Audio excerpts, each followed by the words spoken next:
All right, now y'all, welcome to my video. This is the very first video I'm doing on a how-to, so kind of bear with me. It's unscripted. So let me go ahead and tell you a little something about myself. I'm a woodworker, leather worker, custom fabricate. That's pretty much what all I do for a living. But what I'm about to show you is how to make a Beavertail leather slip. Now this here leather slip's got beaver on it and leather, veg leather on the backside. I do keep my 23 Beavertail from Grady's the Cutlery in it. Now you see a lot of my stuff I do kind of has a theme, you know, the Beavertail with the beaver knife. I also made a gator and elephant here, which also keep my 88 Swamp Trapper in. I am from Louisiana, but I live in Texas. And this is one of the things that kind of has a backstory to it.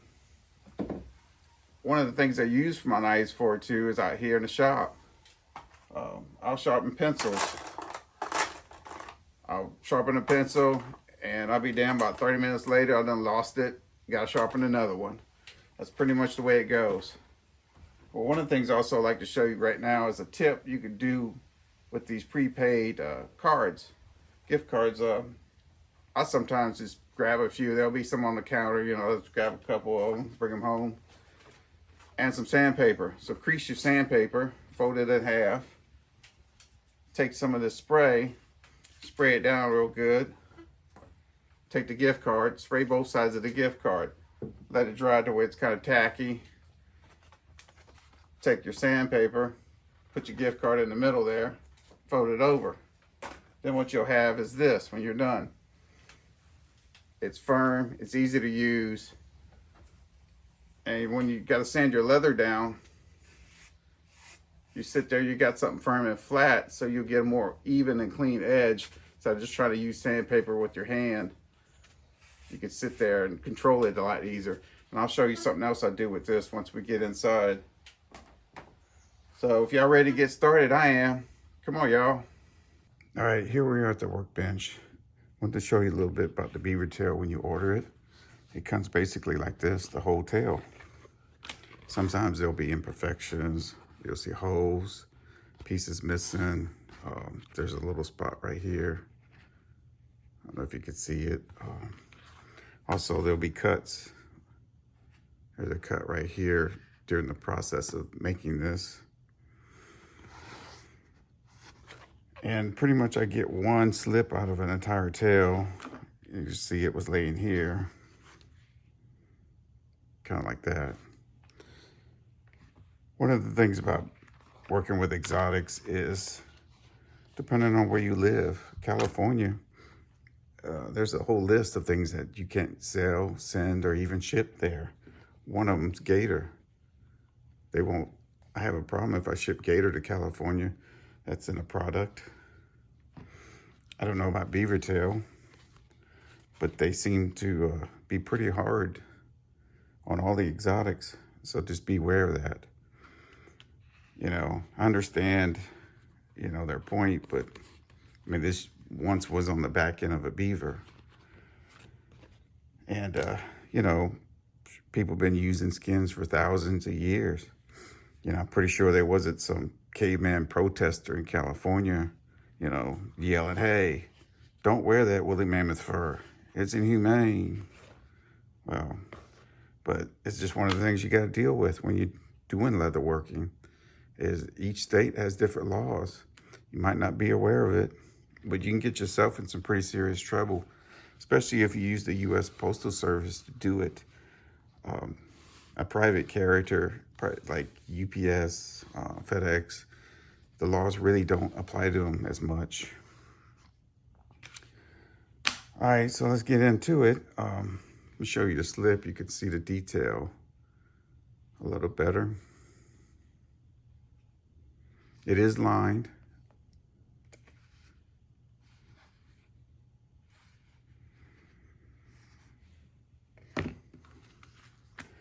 So what I also do is because it is leather, exotics, sometimes they don't stretch.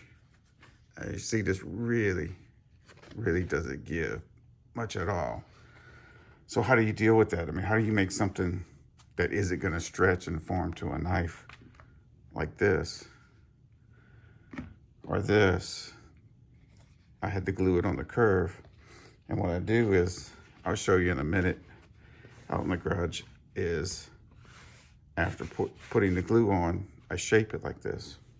Then I'll take my lining leather and glue it down into that shape. Because if you glue it flat, it's not gonna give at all. It won't shape it. But if it's already shaped to it, as you can see, it'll hold its shape once it's glued. So let's go out in the garage and glue up a piece of this tail and show you how it's done. All right, we're out here in the garage trying to glue up this beaver tail and the back section that goes on it, the liner. I do it out here. Most of my gluing outside, this stuff's pretty volatile. They recommend a lot of ventilation for it, but so it is recommended to do it outside. Now I like to use these silicone spatulas. The glue doesn't stick to it, so it's easy to clean when you're done.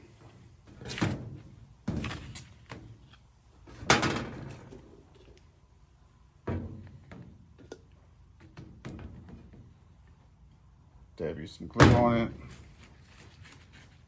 Get it spread out.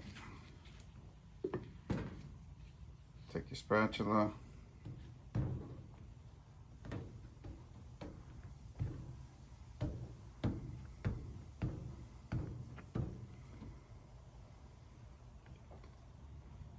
Work it around.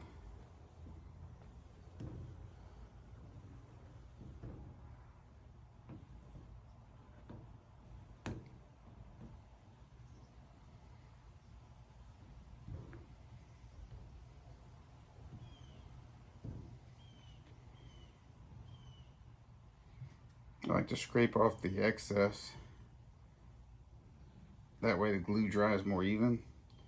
If you don't, you'll have thick spots and thin spots. And the thin spots will dry first. Plus, if you're going to sew around an area where a thicker chunk of glue is, makes it a little bit more difficult.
Now let these dry to touch.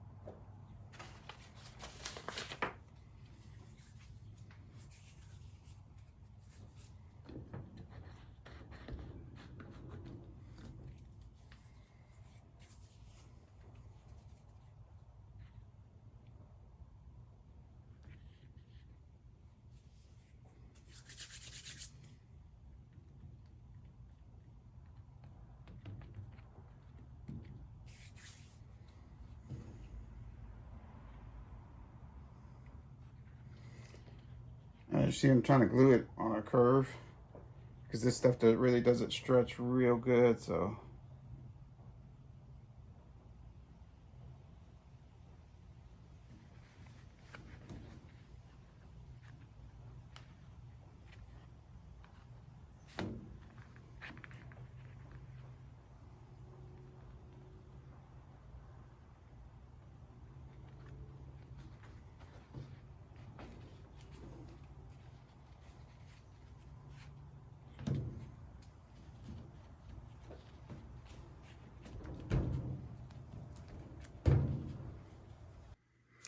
So after gluing up the tail, I trimmed off the excess beaver from it, and I wound up with this shape.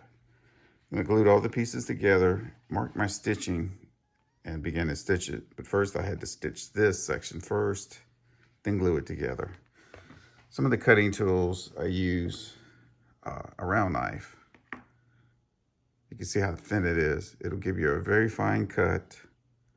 And what helps is when you're cutting through exotic leathers is when I use this. As you can see, you hear that? That's the part of the alligator that's extremely tough. So what I do is I'll run it when I'm cutting through my line and I get to a tough part, I can roll it and it'll just cut right through it. This is a Terry Nip shield, I think it's pronounced. He makes pocket knives, regular knives, but he also makes leather working tools. One of the things I also use for cutting is this. It's inexpensive. You snap the blades off. I run it across the strop a few times. What I like about this one versus any other knife like it is you hear that wiggle. You can adjust this. It takes it out. So I can bring it all the way back here, adjust it, and now I have a very, very fine point I can control. I'm not crazy about X-Acto knives because the blade's usually out to there, and even the blade will flex on you on an X-Acto knife. So if you can get it tight in there and close it, then you can control it a lot better. This is just one of the tools I use for cutting. I have quite a few. Now back to stitching part. I don't use a groover. This is one right here. Some people use this. It'll cut a groove in it.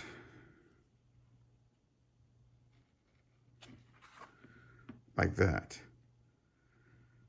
Reason why I don't use groovers is they were made for saddle working. And what it is, you stitch along your groove and the thread sits below the surface, and you can come back and put another piece over that piece, because saddles sometimes have layers. That way it doesn't rub your stitches. But one of the issues with that is, you see this line right here? That's your top part of your leather. That's the skin. That's the strongest part. You're removing that and you're cutting into the flesh. If you do it to a thinner piece, you're relying on that flesh to be the strongest part to hold it together. Plus with the tiger thread I use, it lays flat. I mean, you hammer it, it's not protruding, it's not gonna wear. That is some strong thread to begin with. So what I do is sometimes I use some wing dividers. And you can see that marks the line for stitching. But with exotics and chrome tans and other stuff, you need to use an electric creaser.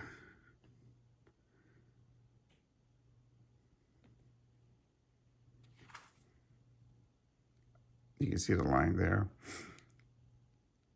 This will crease alligator and pretty much anything else. This is what I used on the Beavertail. Mark my stitching, and I'll show you what I use to do stitching with.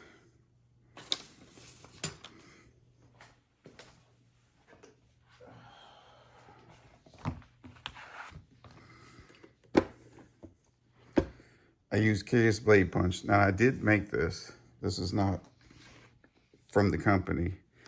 Even though when I did make it, the company reposted my Instagram and everybody were asking, where can I get one? But these are the stitching chisels I use. Now these are called prickling irons, and there are other ones that are called stitching chisels or diamond shaped, and you can punch all the way through the leather. These are angled.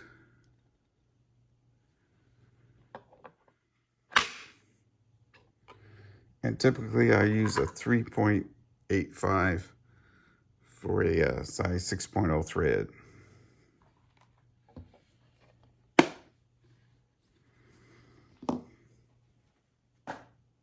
So what I'll do is I'll come along that line and basically put it right up to the edge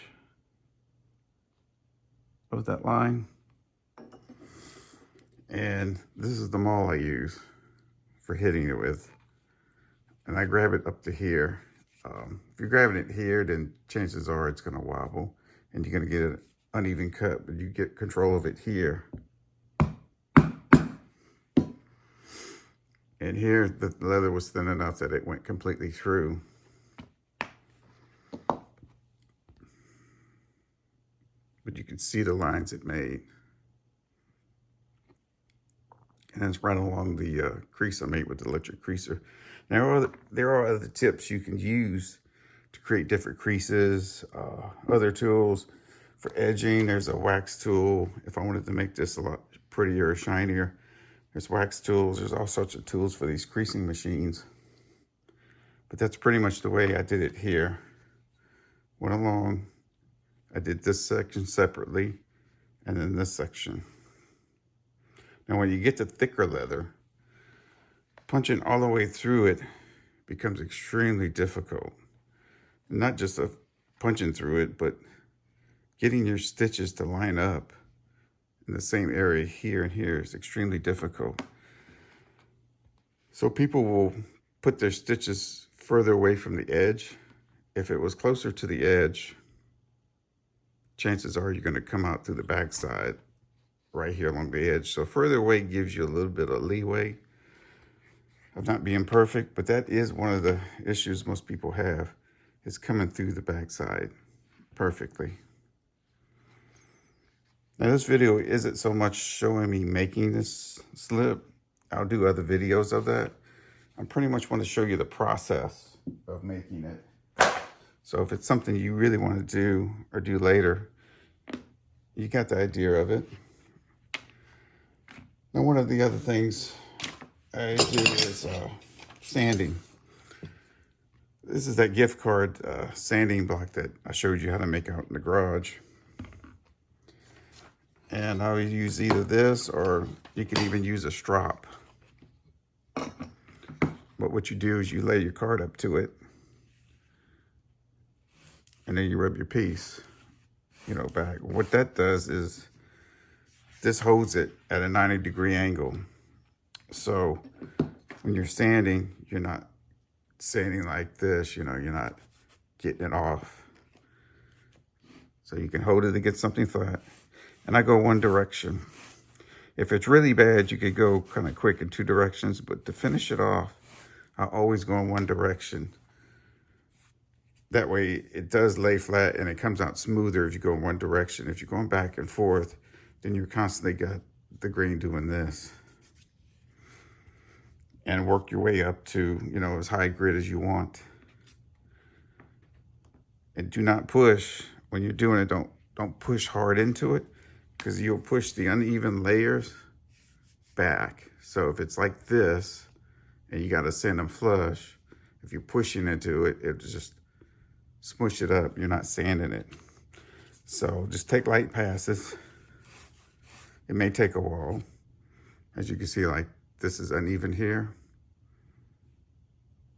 You don't want to, like I said, push into it.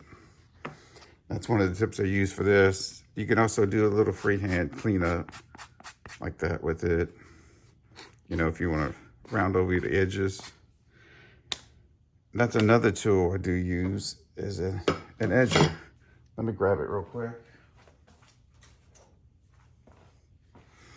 Now once I sewed it together, and I'll show you in a minute me sewing it, I use an edger.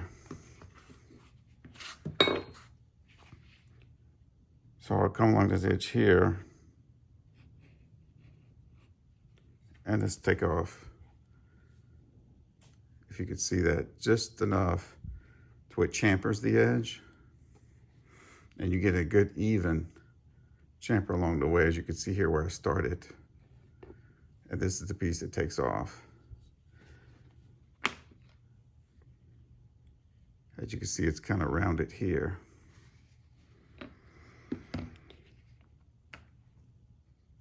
Now, some of the tools I do use, another tip, let me show you real quick, is paper. So when working with exotics, you're really trying to get an idea of what part you want to use. So sometimes I'll cut out the shape of it. And if I'm doing a custom piece for somebody, I'll do this. I'll lay it out, take a picture, send the picture to them and say, hey, this is the section I want to use. Do you like it? Especially in exotics, because it could be completely different patterns everywhere. And I'll keep the inside too. That way I could, like, sometimes I could use it, say, hey, one will fit there, another one will fit there, type thing. But that's just another tip. Also in my process of cutting, I use some of these. So after squaring up the leather, you can get a corner, if you have something like this, to get a straight corner and something. You'll lay it right here. Cut here and here, and it'll give you a straight corner to work off of. So I'll take that straight corner and put something that butt it up against it. Move this, cut it here, so you got another straight corner. And that's how I made the rectangle shape, by using these and a larger one to start the corners off with. And these are made by a woodpecker. I've got quite a few of their tools. They're woodworking tools, basically. So sometimes if I can't punch all the way through the leather and I'm just on the surface, like something that's really thick,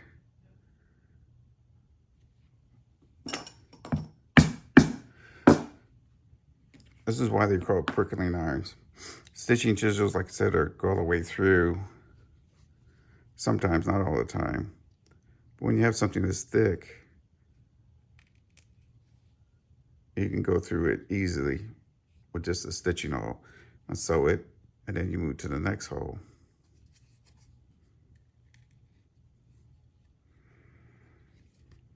This is the way it's been done for years and years. I also have a flat one, as it goes through, and I'll show you the difference here in a minute. And depending on your leather, your thread, everything factored in, it depends on what one you use. I don't know if you could see, this one basically just made the hole flat and it kept all the way through. Well, this other one is a diamond hole, and it makes more of a diamond shape. You might be able to see the difference.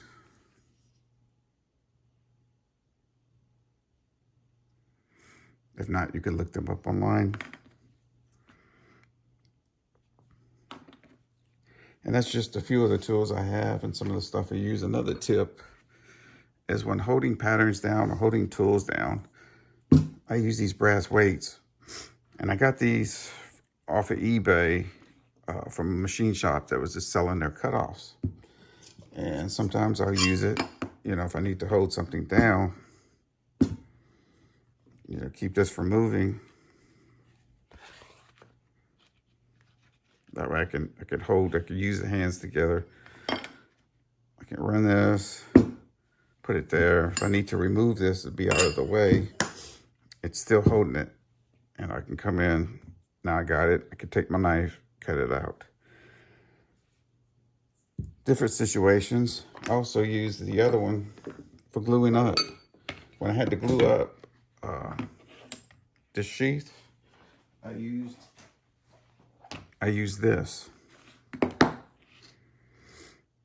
And, you know, hold it down, put it in there, glue your pieces down together. Like I said, this isn't pretty much showing you making it as it is just telling you how I made it. I will do another one of me making a sheath. I have several more I have to make. But I just wanted you to see the process of making one of these. If you're pretty much advanced, you know what I'm doing already. The most important part is learning the fact that it doesn't stretch and how to get it to stretch. This is the Beavertail 23. But you can see it still holds its shape. Now the backside will stretch a little more. This, like I said, will stretch, just not as easy or as quick as this will.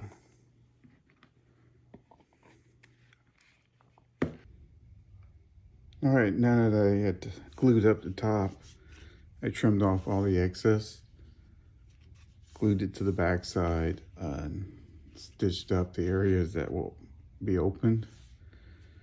All we have left to do is finish the edges, sew it, and we'll be done. So let me show you that process. I'll use toconal. I have no idea what it's made of, and nobody seems to know, but it works. So as you can see here, this pretty much was the whole beaver tail, where I trimmed off the excess top and bottom, and this is what's left of it. It pretty much took the whole thing. The beaver tail itself, with shipping, everything together, was about almost $50. This is like 47 something with shipping. So it did come out to be a rather expensive slip. But let's get started.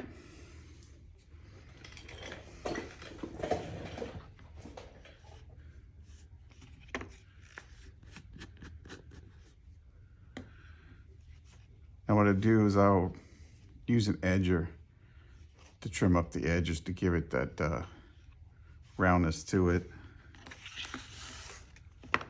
as you'll see. And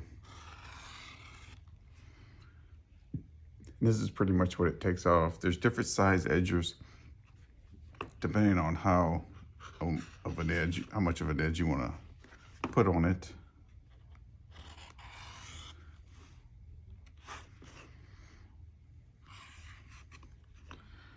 This one is a number 2.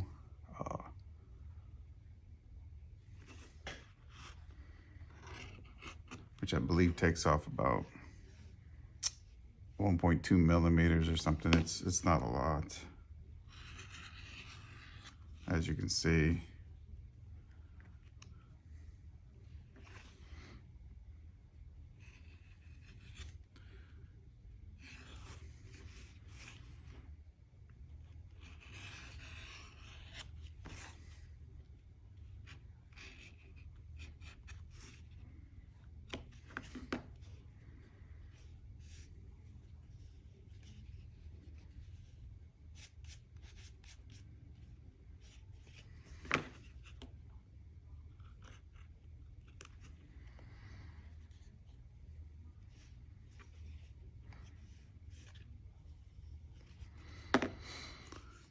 One of the reasons why I'm going to finish the edges before stitching it, a lot of times I'll do that after the fact, but because of the stitch here, I'm going to overlap the edges and then stitch around.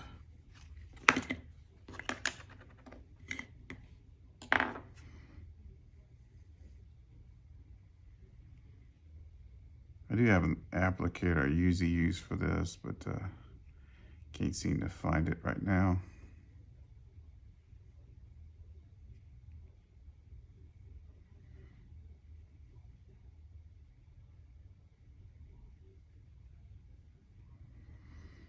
I like to put some on it and basically just let it kind of soak in.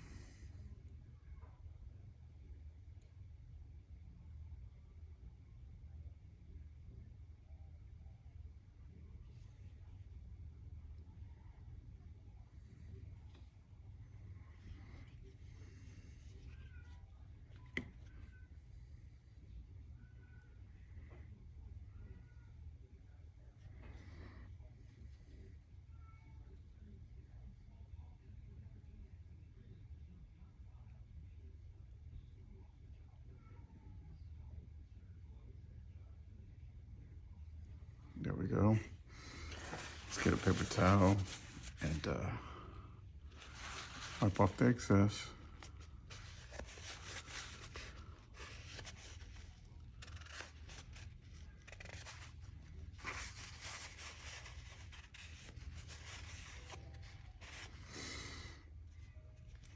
What I'll do is I'll rub it with my hand first just to give it, kind of get it smoothed down while it's still wet.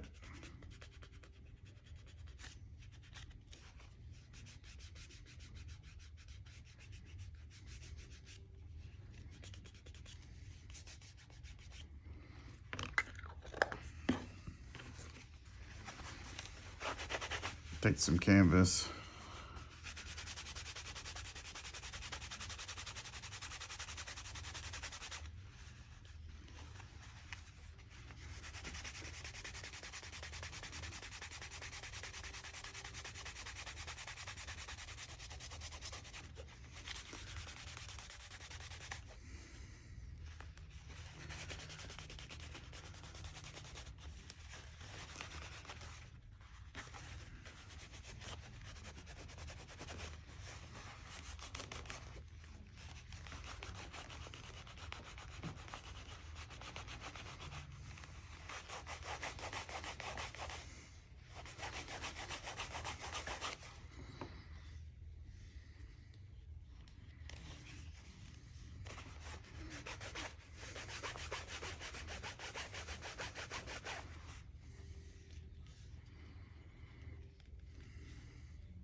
Go ahead and do the top section now.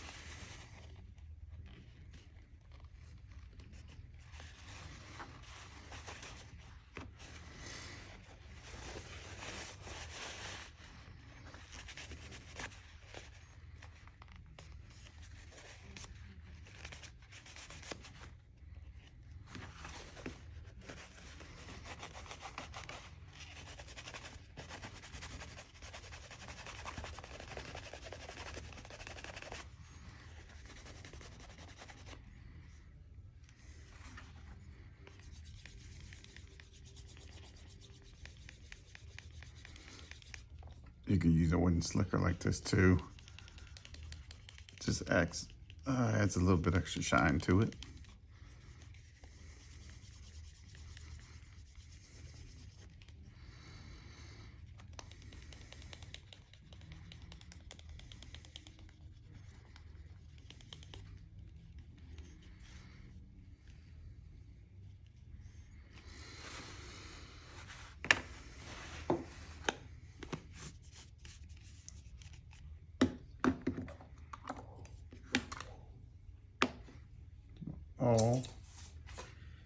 Some thread.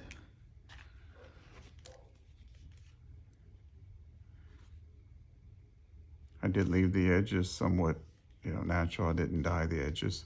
I do have edge paint. Sometimes I'll dye the edges, but I wanted this one to look a little bit more natural. I don't know if you can see that.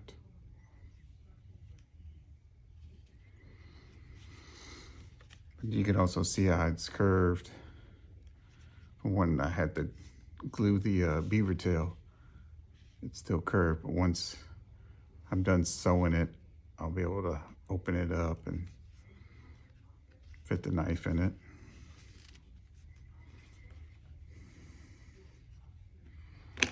Let me get set up with the stitching pony, and we'll go ahead and stitch this up. And yeah, it's a lot harder than you think to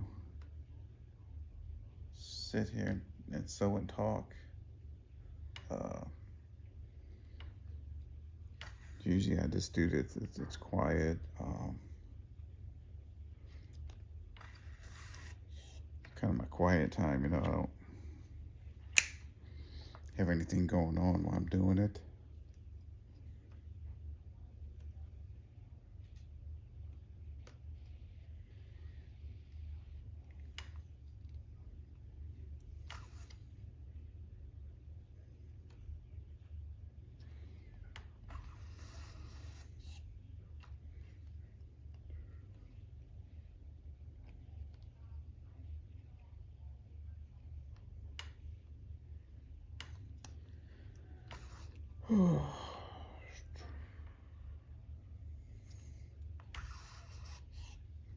Hopefully you're enjoying this. Or is it something you want to see?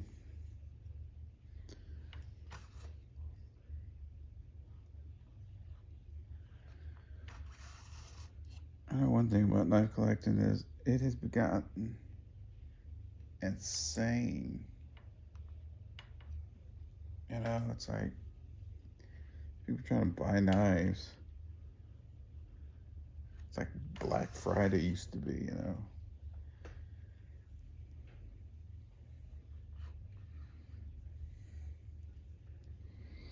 I'm gonna loop this one over.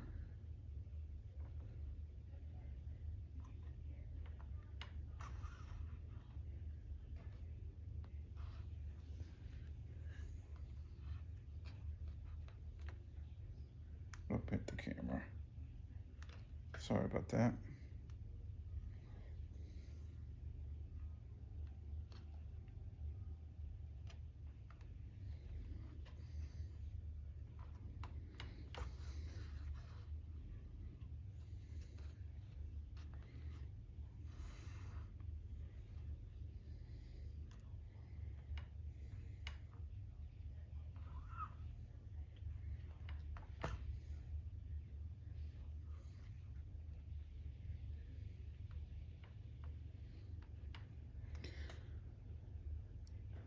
Now when I come back, I'll loop this one twice.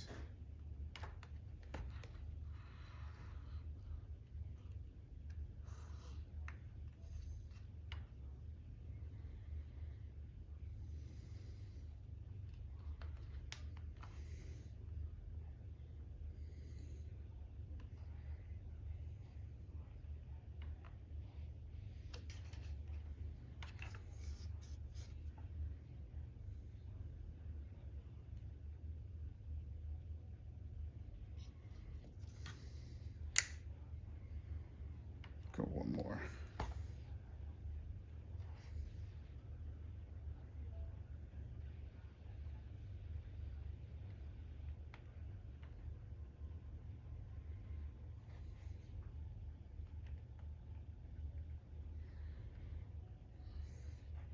It's always tough with these last few. I'm trying to.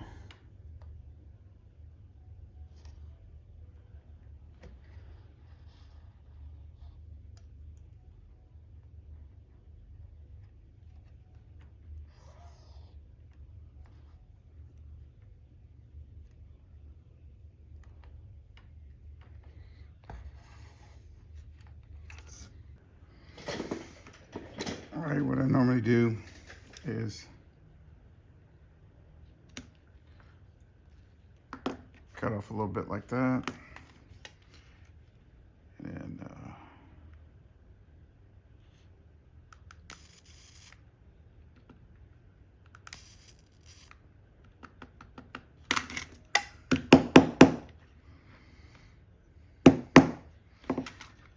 then I'll come and tap down the threads.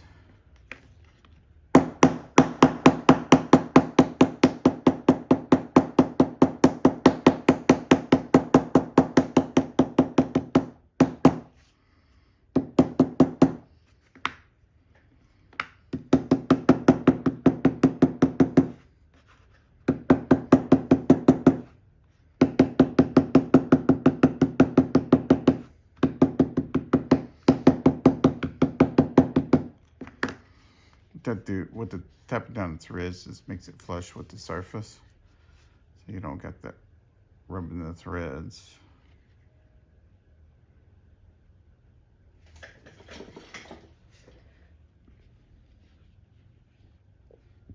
All that's pretty much it.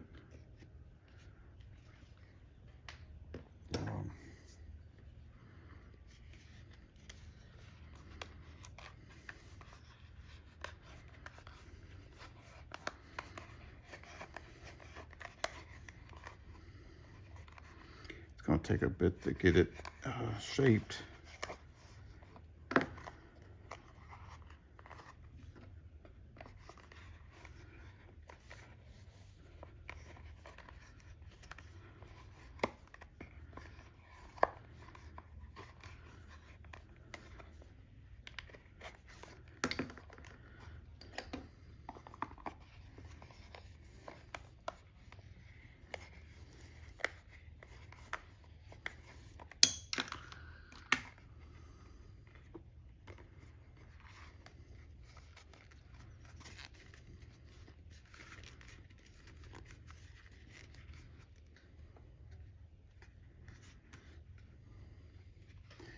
See if I could find the knife.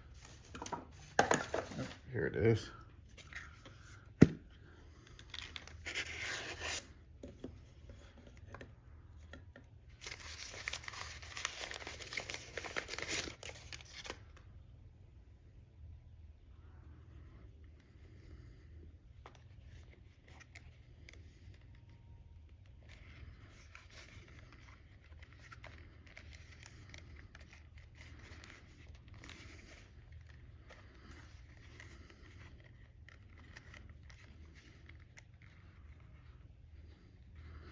It'll take some time to shape it to the knife, get it worked in there.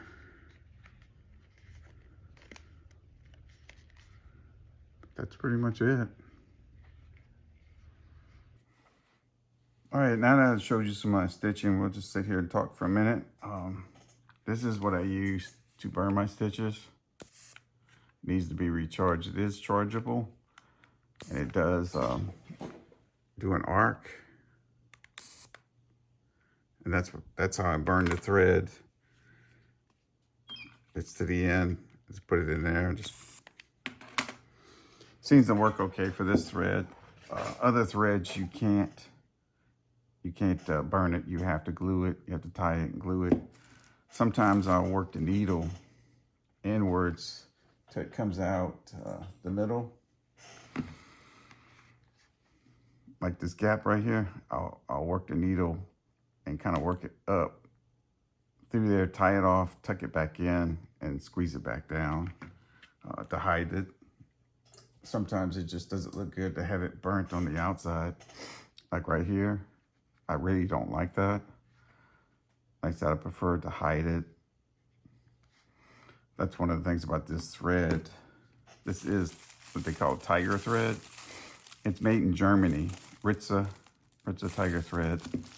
Made in Germany by a company that actually makes the window blind string. You know, that string where you pull for your window, the blinds to go up. It's the same company that makes that string, also makes this thread. And you can get it all different sizes. This is a 1.0 millimeter. You can get it 8 and 6 are common. I sometimes use 1 if I'm gonna do cross stitching or any kind of other stitching. I use a thicker thread on it. But that's pretty much my my process. Like I said, I'm not really gonna show you making it because I've already made it. But the next one I will. But I wanted to give you an idea what I used to make it. Since this is my very first video, just kind of bear with me. Like I said, later I'll show you multiple videos. The next one I am looking at making is this elephant. I already have it lined, but I'll take you from the process after lining it through cutting it, using the edge creaser on it, stitching it. This one's gonna be a pretty basic one, so it shouldn't take too long to make. This is part of a set. I do have the gator, the elephant with the ivory handle, and this one. So I'm making a complete set of sheaths. Like I said, this one will be the gator, and this one's the elephant with, oh, I don't have it out here. I have to get it, but I have toenail clipper with the ivory handle, and I'll have the complete set. But I will definitely show you that one. I believe that's pretty much it for now. So stay tuned for the next one. Hopefully you enjoyed this one. And I will definitely make more. Leave some comments, things you want to see, things you don't want to see. And I'll definitely talk about it, you know, show you where I got the tools, what tools, the brand. Like I said, this guy is worth looking up. Terry Nipsch, I think that was his name. Nips. He makes some amazing tools. His knives, he makes pocket knives, all sorts of knives. He's definitely one of the tools you want. But all right, now, so get ready for the next one. Hopefully it's better than this one. And have fun.